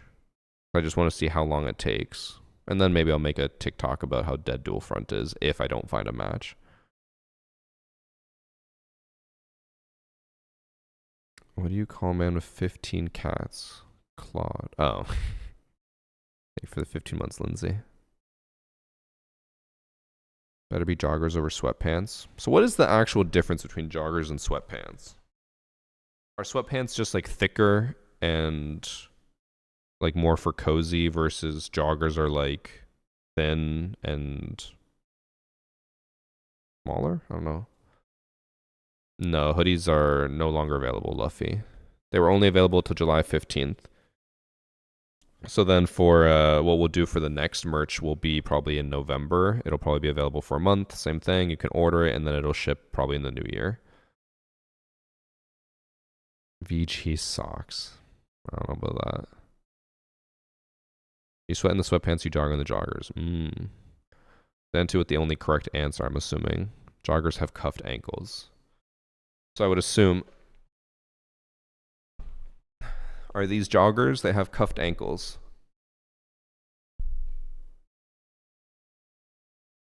I think all my sweatpants I've had have just like, they have like tight ankles, but not like cuffed. Okay, it took me 2 minutes to find a match. That's actually a lot faster than I thought it would be, to be honest.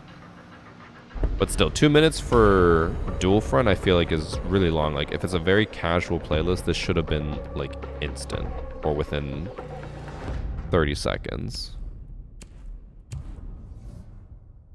Interesting.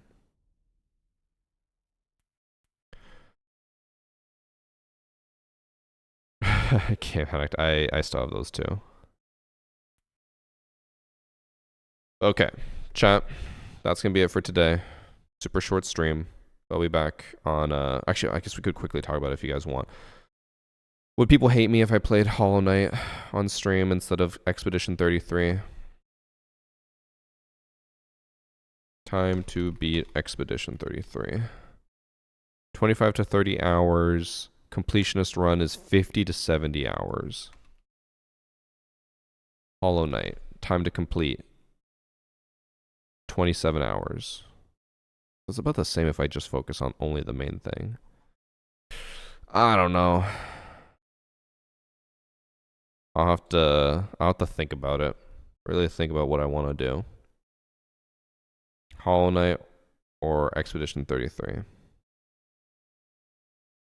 Yeah, I do want to play just because of Soak Song coming out soon, but I won't be able to play Soak Song, which sucks. I don't know. Honestly, I'll probably end up doing Hollow Knight. We get stuck on bosses. Bro doesn't know how good I am at roguelike side scrollers. I got that. Okay, I'll probably see you guys for Hollow Knight on Tuesday. It's very likely going to be Hollow Knight. I just really want to play Hollow Knight. I've never played it, and everyone has told me to play it a lot, so I will probably play it. Okay, see you guys on Tuesday. Bye.